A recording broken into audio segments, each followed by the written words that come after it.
അയോധ്യയിലെ രാമക്ഷേത്ര ഉദ്ഘാടനത്തിൽ പങ്കെടുക്കുന്നതിൽ ഇന്ത്യ മുന്നണിയിൽ ഇപ്പോഴും അവ്യക്തത തുടരുകയാണ്. ചടങ്ങിൽ പങ്കെടുക്കുന്നതിൽ കോൺഗ്രസ് തീരുമാനം ഇതുവരെ എടുത്തിട്ടില്ല.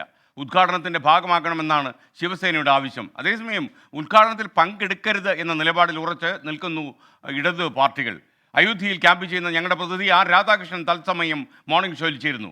Radhakrishnan, good morning. അയോധ്യ ശാന്തമാണെന്ന് വിശ്വസിക്കുന്നു. അയോധ്യയിൽ എവിടെയാണ് ഇപ്പോൾ രാധാകൃഷ്ണൻ ഉള്ളത്? എസ് കെ എൻ, ഞാൻ അയോധ്യയിലുള്ളത് വളരെ പ്രസിദ്ധമായിട്ട് അയോധ്യയിലുള്ള ഒരു ചൗക്കാണ്. നമ്മുടെ ഗായിക ലതാ മങ്കേഷ്കറിൻ്റെ പേരിലുള്ള ഈ ചൗക്ക്. ഇത് കഴിഞ്ഞ നാളുകളിലാണ് ഇവിടെ സ്ഥാപിതമായത്. ഇവിടെ നിന്നാണ് ഈ രാംപഥ് ആരംഭിക്കുന്നത്. അയോധ്യയിലെ രാമക്ഷേത്രത്തിലേക്കുള്ള 14 കിലോമീറ്റർ ദൂരം 14 കിലോമീറ്റർ വീതി ആരംഭിക്കുന്നത് ഇവിടെ നിന്നാണ്. ഇതിന് വലിയ പ്രത്യേകതകളുണ്ട്. ഈ ചൗക്കിന് വലിയ പ്രത്യേകതകളുണ്ട്. പ്രധാനമന്ത്രി നരേന്ദ്രമോദിയാണ് ഈ ചൗക്കിന് ലതാ മങ്കേഷ്കറുടെ പേര് നൽകണം എന്ന് നിർദ്ദേശിച്ചുകൊണ്ട് ഈ വിധത്തിലേക്ക് ഈ ചൗക്കിനെ എത്തിച്ചത്. ലതാ മങ്കേഷ്കറുടെ പേരിൽ സ്ഥാപിതമായിരിക്കുന്ന ഈ ചൗക്കിൽ നമുക്ക് കാണാൻ സാധിക്കുന്നത് വലിയ ഒരു വീണയാണ് കാണാനായിട്ട് സാധിക്കുന്നത്. രാംസുധൻ എന്ന പ്രശസ്തനായിട്ടുള്ള ശില്പിയാണ് ഇത് ഈ വീണ രൂപകൽപ്പന ചെയ്തിരിക്കുന്നത്. ഇതിനകം തന്നെ ഈ വീണ അന്താരാഷ്ട്ര തലത്തിൽ പ്രശസ്തമായിട്ടുണ്ട്. ഈ ചൗക്ക് ലതാ മങ്കേഷ്കറുടെ പേരിൽ അറിയപ്പെടുന്നതുമായി ബന്ധപ്പെട്ടിട്ടുള്ള ചർച്ചകളിലാണ് ഈ ചൗക്ക് അങ്ങനെ പ്രശസ്തമായത്. ഈ ചൗക്കിൻ്റെ ഏറ്റവും പ്രധാനപ്പെട്ട പ്രത്യേകതകളിൽ ഒന്ന് ലതാ മങ്കേഷ്കറുടെ പേര് ഈ ചൗക്കിന് നൽകി എന്നുള്ളത് മാത്രമല്ല, ഈ രാംപഥിൻ്റെ തുടക്കം ഇവിടെ നിന്നാണ് എന്നുള്ളതാണ്. 40 അടി നീളമാണ് ഈ വീണയ്ക്ക് ഉള്ളത്. 14 ടണ്ണാണ് ഈ വീണയുടെ ഭാരം. സരസ്വതി മുദ്ര പതിച്ചിരിക്കുന്ന വീണയാണ് ഇത്. ഈ രാമക്ഷേത്രത്തിലേക്കുള്ള വീതി ഇവിടെ നിന്നും തുടങ്ങുന്നത് കൊണ്ട് തന്നെ കലാകാരന്മാർക്ക് ഉചിതമായിട്ടുള്ള ആദരവ് നൽകുന്നതിൻ്റെ പ്രതീകം എന്ന രീതിയിലാണ് പ്രധാനമന്ത്രി നരേന്ദ്രമോദി ഇതിനെ കഴിഞ്ഞ ദിവസങ്ങളിൽ വിവരിച്ചത്. പ്രധാനമന്ത്രി നരേന്ദ്രമോദി തന്നെയാണ് ഈ വീതിയുടെ ഉദ്ഘാടനവും ഒക്കെ ചെയ്തത്. ഈ വലിയ പ്രാധാന്യമാണ്, ഈ വീതിക്ക് വലിയ പ്രാധാന്യമാണ് പുതിയ രാമക്ഷേത്രം യാഥാർത്ഥ്യമാകുമ്പോൾ ഉള്ളത്. അതാണ് ഇതിൻ്റെ ഒരു വളരെ പ്രധാനപ്പെട്ട കാര്യം. ഇവിടെ ഒക്കെ അലങ്കരിക്കുന്ന ഈ മഞ്ഞാണ്. അതുകൊണ്ട് കൂടുതൽ ദൃശ്യങ്ങൾ നമുക്ക് ഒരുപക്ഷെ പ്രേക്ഷകരെ കാണിച്ചു നൽകാൻ സാധിക്കാത്ത ഒരു ബുദ്ധിമുട്ടുണ്ട്. പക്ഷേ എല്ലാ അയോധ്യ നഗരം ഏതാണ്ട് ഒരു പുനർനിർമ്മിക്കപ്പെടുന്ന രീതിയിലേക്ക് എല്ലാ ഇടങ്ങളിലും അലങ്കാര പ്രവർത്തികൾ അടക്കം നടക്കുന്ന ഒരു കാഴ്ചയാണ് നമുക്ക് അയോധ്യയിൽ കാണാൻ സാധിക്കുന്നത്. 30-ാം തീയതി പ്രധാനമന്ത്രി വരും. അന്താരാഷ്ട്ര വിമാനത്താവളത്തിന്റെ ഉദ്ഘാടനത്തിനാണ് അദ്ദേഹം വരുന്നത്. റോഡ് ഷോ അടക്കം അദ്ദേഹം ആ ദിവസം ഇവിടെ നടത്താനായിട്ട് തീരുമാനിച്ചിട്ടുണ്ട്. ഈ റോഡ് ഷോയിൽ നിരവധി പേർ പങ്കെടുക്കും എന്നുള്ളതാണ്. കേന്ദ്രമന്ത്രിസഭയിലെ തന്നെ അദ്ദേഹത്തോടൊപ്പം കേന്ദ്രമന്ത്രിസഭയിലെ പ്രധാനപ്പെട്ട പ്രമുഖരായിട്ടുള്ളവർ പങ്കെടുക്കും എന്നാണ് ഇപ്പോൾ അറിയിച്ചിട്ടുള്ളത്. അതിനിടയിലാണ് ഇപ്പോഴത്തെ ഈ വിവാദങ്ങളും ഒക്കെ പുരോഗമിക്കുന്നത്. Thank you Radhakrishnan. അവിടെ അയോധ്യയിൽ ജീവിതമൊക്കെ സുഖമായി പോകുന്നു എന്ന് വിശ്വസിക്കുന്നു. കുഴപ്പമൊന്നുമില്ലല്ലോ?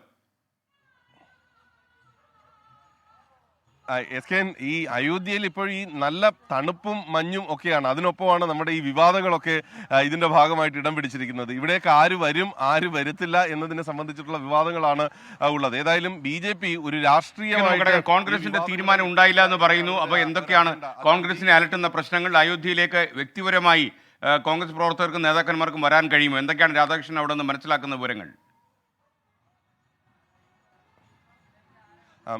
ഈ അയോധ്യയിലെ ഈ വിവാദങ്ങളുടെ എല്ലാം തുടക്കം ബാബറി മസ്ജിദ് തുറന്ന് കൊടുത്ത സംഭവവുമായി ബന്ധപ്പെട്ടിട്ടാണ് ഇത് തുടങ്ങിയത്.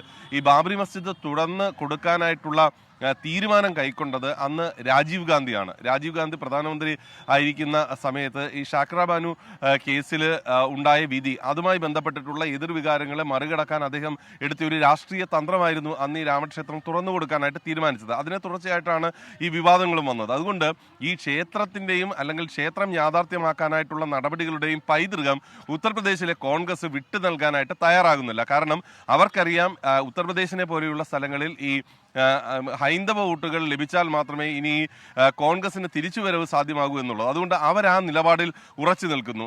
കോൺഗ്രസിലെ മറ്റൊരു വിഭാഗം, പ്രത്യേകിച്ച് മറ്റ് സംസ്ഥാനങ്ങളിൽ നിന്നുള്ളവർ, അവർ പറയുന്നത് ന്യൂനപക്ഷ വിഭാഗങ്ങളെ അകറ്റുന്ന ഒരു തീരുമാനവും കോൺഗ്രസ് ഇനി കൈക്കൊള്ളരുത് എന്നുള്ളതാണ്. ഇതാണ് കോൺഗ്രസിന്റെ ദേശീയ നേതൃത്വത്തെ പ്രതിസന്ധിയിലാക്കിയിരിക്കുന്നത്. സോണിയാഗാന്ധിയെ നേരിട്ട് ഈ ക്ഷേത്ര നിർമ്മാണ സമിതിയുടെ അധ്യക്ഷൻ ചമ്പത് റായ് ക്ഷണിച്ചപ്പോൾ സോണിയാഗാന്ധിയെയും ഒപ്പം കോൺഗ്രസിന്റെ അധ്യക്ഷൻ ഖാർഗെയും മുൻ പ്രധാനമന്ത്രി മൻമോഹൻ സിംഗിനെയുമാണ് കോൺഗ്രസിൽ നിന്ന് നേരിട്ട് ക്ഷണിച്ചിട്ടുള്ളത്. അപ്പോൾ അങ്ങനെയുള്ള ഘട്ടത്തിൽ സോണിയാഗാന്ധി നൽകിയ മറുപടി നേരിട്ട് പങ്കെടുക്കാൻ പരമാവധി ശ്രമിക്കും, അല്ലെങ്കിൽ ഉചിതമായിട്ടുള്ള ആരെയെങ്കിലും ചുമതലപ്പെടുത്തുമെന്നാണ് സോണിയാഗാന്ധി അന്ന് പറഞ്ഞത്. പക്ഷേ ആ പ്രതികരണം നടത്തിയത് പോലും പിന്നീട് മറക്കേണ്ടി വന്നു കോൺഗ്രസിന് എന്നുള്ളതാണ്.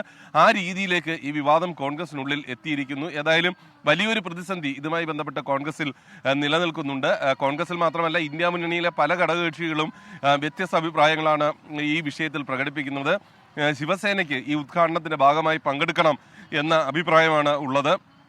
എന്നാൽ ഇടതു പാർട്ടികൾ പറയുന്നത് ഈ ഉദ്ഘാടനം അതിന്റെ ഭാഗമായിട്ട് പങ്കെടുക്കേണ്ട ആവശ്യം ഇന്ത്യ മുന്നണിയിലെ ഘടകകക്ഷികൾക്ക് ഇല്ല എന്നാണ്. ഈ ക്ഷേത്ര നിർമ്മാണ സമിതി ഇക്കാര്യത്തിൽ ഇന്നലെ പ്രതികരിച്ചിരുന്നു. അവർ പറയുന്നത് ഇതൊരു രാഷ്ട്രീയ ചടങ്ങല്ല, എല്ലാവരെയും വിളിച്ചിരിക്കുന്നത് ഏതെങ്കിലും മുറിവുകൾ ഉണ്ടെങ്കിൽ ആ മുറിവുകളെല്ലാം ഉണങ്ങുന്ന വിധത്തിലേക്ക് കാര്യങ്ങൾ എത്തണം, അതിനു വേണ്ടിയിട്ടുള്ള ഒരു തുടക്കം എന്ന രീതിയിലാണ് തങ്ങൾ ക്ഷണിച്ചത്. അതിന് ഏതെങ്കിലും മുൻവിധിയോടുകൂടി എടുക്കരുത് എന്നാണ് ആ സമിതിയും പറഞ്ഞിരിക്കുന്നത്. ഈ ഒരു സാഹചര്യത്തിൽ ഈ വിവാദങ്ങൾ പുരോഗമിക്കുകയാണ്.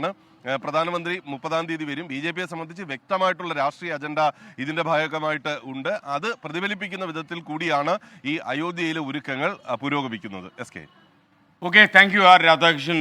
ലോകത്തെവിടെയായാലും ഏത് സമയത്തും 24 വാർത്തകളും ഓഗ്മെന്റഡ് റിയാലിറ്റി പാക്കേജുകളും എക്സ്പ്ലെയിനറുകളും വിശദമായി കാണാൻ ഞങ്ങളുടെ യൂട്യൂബ് ചാനൽ നിങ്ങൾക്ക് സബ്സ്ക്രൈബ് ചെയ്യാം.